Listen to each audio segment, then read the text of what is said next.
C# offers several loop types, each suited for different tasks. A for loop gives you full control with the index access. A for each loop is clean and safe for iterating collections. And a while loop offers the most flexibility for complex conditions. Use for each loop when you just need to go through the items. It is simple, readable, and works with any collection type.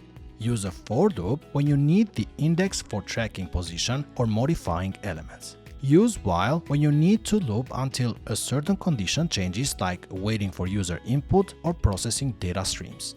In terms of performance, for loops can be slightly faster for lists because they avoid the enumerator overhead, but the difference is usually negligible.